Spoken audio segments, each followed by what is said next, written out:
everybody, and thanks for joining me at Crawl the Line vlog. My name is Christella, and today I'm going to be showing you how to make a Christmas flower arrangement out of fake flowers from the dollar store. So we're going to start by taking all of the tags off of the flowers. So each flower comes with its own tag or two in some cases. Flowers is a term I use lightly because, as you can see, not a flower. These are more or less berries. Flowers is a term I use lightly because, as you can see, these are not flowers. These are glitter berry branch things. But they look crazy on their own, but in an arrangement they don't look too bad. So once you have the tags off, just set it aside until you're prepared to get them all together.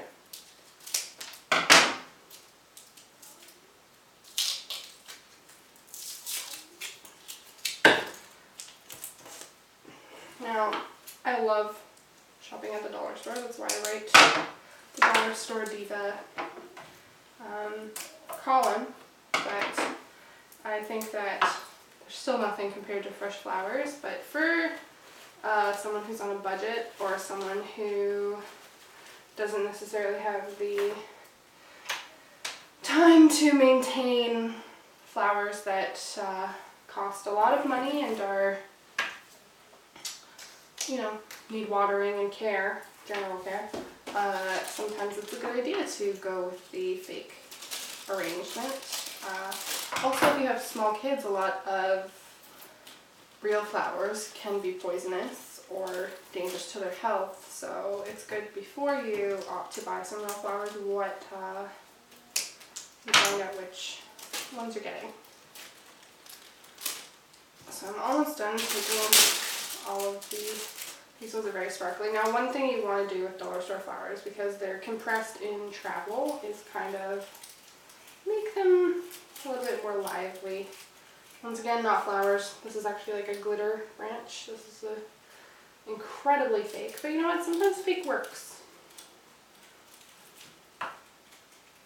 If you're going for lively looking, the dollar store probably isn't the place you want to go, but if you want something that's just different, then it's always a good choice. So just spread it out like you would a Christmas tree that you bought from the store, and kind of just this on its own reminds me of like Nightmare Before Christmas or something. Anyway, so I like to start with the tallest piece of the arrangement, which in this case is our little Nightmare Before Christmas glitter tree.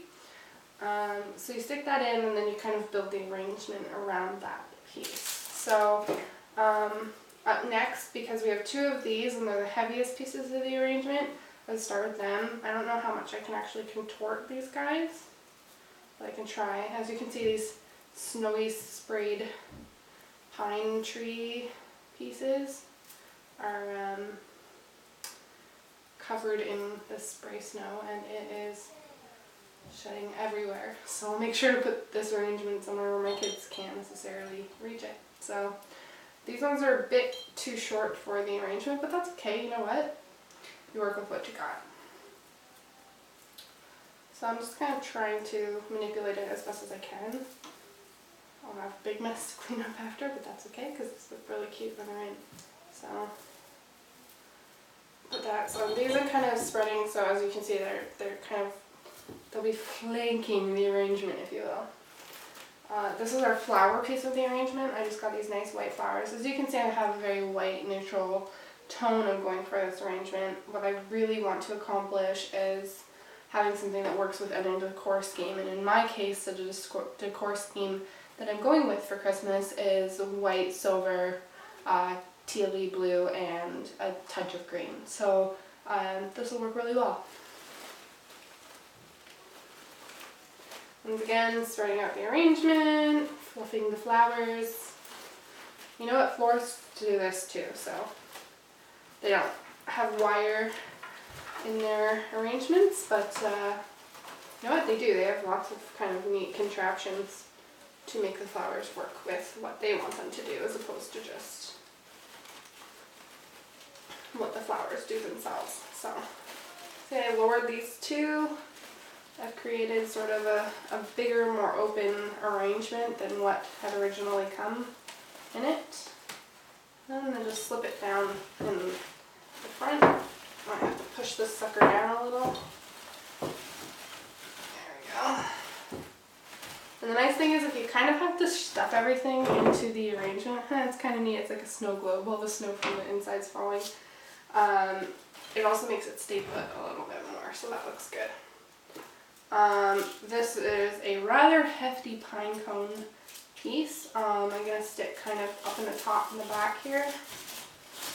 So it just kind of sticks out on one side and adds a bit of character to the arrangement. Sometimes you gotta kind of work them around a little bit until you find something that works. And don't be afraid to really manipulate everything. So I like to do my arrangements from one angle and kind of see how it looks from that angle and then work it for everything else. So it's starting to kind of come together. Last piece, which might actually be the tallest piece, is our berries. And I don't think they're too pliable either, but I'll try just to make them stick up.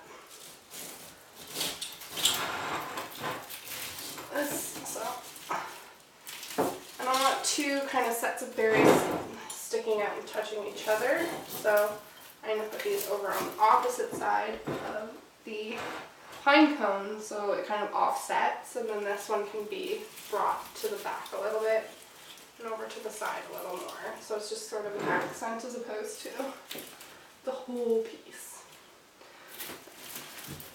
I'm going to take one last look.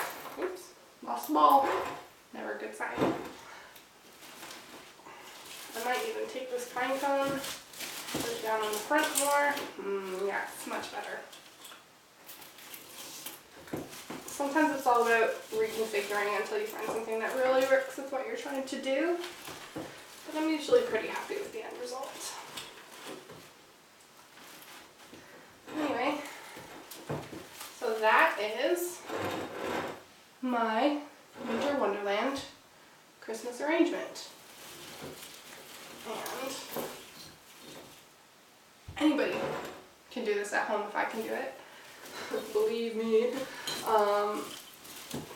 But it just makes for an interesting conversation piece and a lot of mess.